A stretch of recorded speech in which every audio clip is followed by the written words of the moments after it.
السلام علیکم دوستو، کیسے ہیں آپ سب؟ ایک بار پھر خوش آمدید کہتا ہوں آپ کو آپ کے اپنے چینل پاک ٹی وی پر۔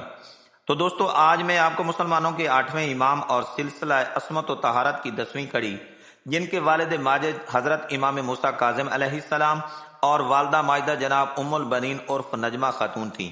آپ جان گئے ہوں گے کہ میں والی خراسان جناب امام رضا علیہ السلام کے بارے میں آپ سے بات کرنے والا ہوں۔ آپ علیہ السلام ماہ ذی-القعدہ کی 11ویں تاریخ 148 ہجری کو مدینہ منورہ میں پیدا ہوئے۔ امام موسیٰ کاظم علیہ السلام نے کان میں اذان و اقامت کہی۔ آپ آل محمد کے تیسرے علی ہیں۔ آپ کی کنیت ابو الحسن تھی، جبکہ مشہور ترین لقب رضا تھا۔ آپ کو 24 یا 25 برس اپنے پدر بزرگوار کے ساتھ رہنے کا موقع ملا۔ آخری چند سال اس مدت کے وہ ہیں جب امام موسیٰ کاظم عراق میں پابند سلاسل رہے۔ آپ نے کئی ایک بادشاہوں کے دور دیکھے، جن میں منصور دوانکی، ہارون الرشید، امین اور مامون وغیرہ شامل ہیں۔ ہارون الرشید نے آپ کے والد بزرگوار کو پہلے تو طویل مدت تک تشدد اور ظلم کے نتیجے میں قید سلاسل میں رکھا، اور اسی حالت میں آپ اس دنیا سے رخصت ہوئے۔ جب امامت کی ذمہ داریاں آپ علیہ السلام کی طرف منتقل ہو گئیں تو بنی فاطمہ کے لیے حالات بہت ہی ناسازگار تھے۔ دوستو، اگر آپ کی کرامات کا ذکر کیا جائے تو میں ان کرامات کو شمار کرنے سے قاصر ہوں۔ چند ایک واقعات آپ کے گوش گزار کر رہا ہوں۔ ایک بار ریان بن سلط آپ کی خدمت میں ایک جامہ اور چند سکے مانگنے آئے، جن پر آپ کا اس میں غلامی کندہ ہو، تو آپ نے سوال سے پہلے 2 جامے اور 30 سکے عنایت فرما دیے۔ ابو اسماعیل نے شکایت کی کہ مجھے عربی زبان نہیں آتی، تو آپ نے لبوں پر جب دست مبارک پھیرا تو اسے عربی کا گویا بنا دیا۔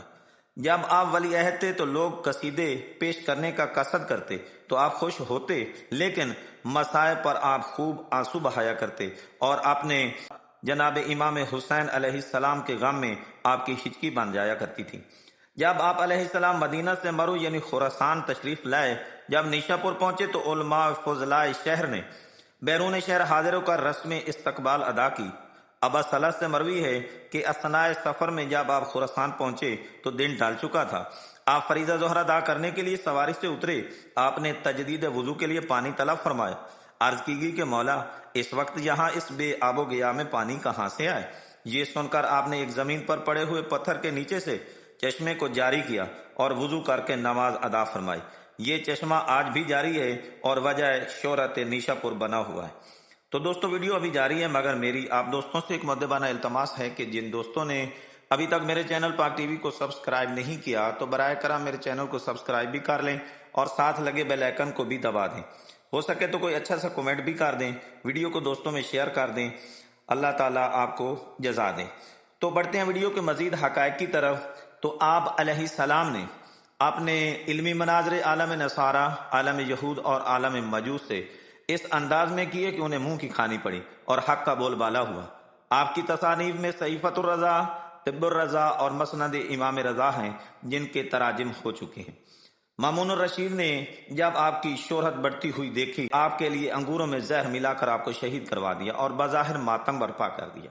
آپ علیہ السلام نے 23 ذی-القعدہ 203 ہجری بروز جمعہ طوس میں شہادت پائی۔